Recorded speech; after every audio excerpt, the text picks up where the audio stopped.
कि जिंदगी में बहुत कुछ इस बात पर डिपेंड करता है कि सामने वाला तुम्हें किस नजर से देखता है।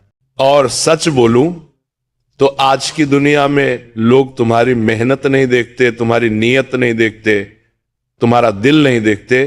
लोग बस ये देखते हैं कि तुम उनके लिए कितने काम के हो। और जिस दिन उन्हें लगे कि अब तुम उनके काम के नहीं रहे, उसी दिन से तुम्हें इग्नोर किया जाने लगता है। कितना खराब लगता है ना जब कोई हमें भाव नहीं देता। हम सामने होते हैं लेकिन हमारी मौजूदगी किसी को महसूस ही नहीं होती। हम बात करते हैं लेकिन लोग सुनते नहीं। हम कॉल करते हैं लेकिन कॉल कट हो जाती है। हम मैसेज करते हैं लेकिन सामने वाला ऑनलाइन होकर भी रिप्लाई नहीं देता। धीरे धीरे इंसान खुद से सवाल करने लगता है, क्या मेरी कोई वैल्यू नहीं? क्या मैं सिर्फ टाइम पास हूं? क्या लोग मुझे तभी याद करते हैं जब उन्हें मुझसे कुछ चाहिए होता है? और यहीं से इंसान अंदर ही अंदर टूटना शुरू कर देता है। इग्नोर करने का कारण कुछ भी हो सकता है। किसी को उसके दोस्त इग्नोर करते हैं क्योंकि अब वो उनके लेवल का नहीं रहा। किसी को अपने ही घर वाले इग्नोर करते हैं क्योंकि वो अभी कुछ बन नहीं पाया। किसी को उसका प्यार इग्नोर करता है क्योंकि अब कोई और बेहतर ऑप्शन मिल गया। और किसी को पूरी दुनिया इग्नोर करती है क्योंकि वो चुपचाप अपनी लड़ाई लड़ रहा होता है। सबसे ज्यादा दर्द तब होता है जब सामने वाला सब कुछ समझते हुए भी जानबूझकर तुम्हें इग्नोर करता है। स्टेटस देखेगा, स्टोरी देखेगा, हंसेगा भी, लेकिन तुम्हें जवाब नहीं देगा। लेकिन आज मैं तुम्हें एक बात बहुत साफ कहना चाहता हूं, तुम उतने लाचार नहीं हो जितना तुम्हें महसूस कराया गया है। तुम उतने कमजोर नहीं हो जितना लोग तुम्हें समझते हैं। समस्या तुम्हारे अंदर नहीं है, समस्या यह है कि तुम गलत लोगों से अपनी वैल्यू एक्सपेक्ट कर रहे हो। आज मैं तुम्हें रोने का तरीका नहीं सिखाने वाला। आज मैं तुम्हें गिड़गिड़ाने का तरीका नहीं सिखाने वाला। आज मैं तुम्हें लंबे मैसेज भेजने का तरीका नहीं सिखाने वाला। आज मैं तुम्हें खामोशी से लोगों को उनकी जगह दिखाने का तरीका बताने वाला हूं। बस 3 चीजें हैं, रिटर्न, बिहेवियर, पेशेंस और best reply.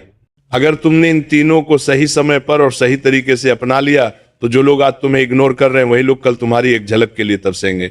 Return, behaviour, self respect की शुरुआत सबसे पहले अपनी सबसे बड़ी गलती समझो। जब कोई तुम्हें इग्नोर करता है तो तुम और ज्यादा कोशिश करने लगते हो। ज्यादा कॉल, ज्यादा मैसेज, ज्यादा सफाई। और जितना ज्यादा तुम झुकते हो उतना ही सामने वाला तुम्हें हल्के में लेने लगता है। याद रखना, जिसकी उपलब्धता हमेशा रहती है उसकी कद्र कभी नहीं होती। रिटर्न बिहेवियर का मतलब है जैसा व्यवहार तुम्हारे साथ हो रहा है वैसा ही व्यवहार सामने वाले को वापस देना। अगर कोई तुम्हारे मैसेज का रिप्लाई नहीं देता तो तुम भी तुरंत रिप्लाई देना बंद कर दो। अगर कोई तुम्हारी मौजूदगी को सीरियस नहीं लेता तो तुम भी अपनी मौजूदगी कम कर दो। अगर दोस्त तुम्हें इग्नोर कर रहे हैं तो उनके पीछे भागना बंद कर दो। दूर हो जाओ, शांत हो जाओ, अकेले रहो, लेकिन मजबूरी में नहीं, खुददारी के साथ। ये कोई दिखावा नहीं है, ये अपनी एनर्जी वापस लेने का तरीका है। पेशेंस जो सबके बस की बात नहीं। यहां ज्यादातर लोग हार मान लेते हैं। 2 दिन दूरी बनाई, 3 दिन सब्र किया और चौथे दिन खुद ही मैसेज कर दिया।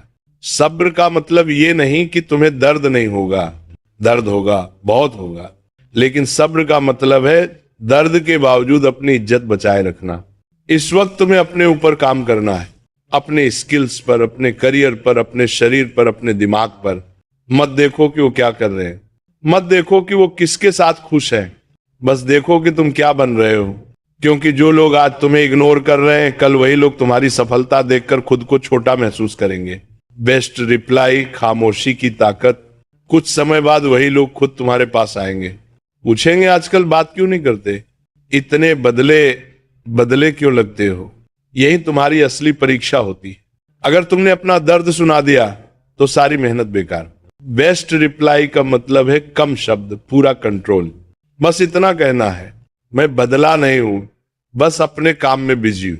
अगर फिर पूछें किस काम में, तो बस कहना वक्त आने दो। यही जवाब उनके दिमाग में अटक जाएगा, यही जवाब तुम्हारी वैल्यू बढ़ा देगा।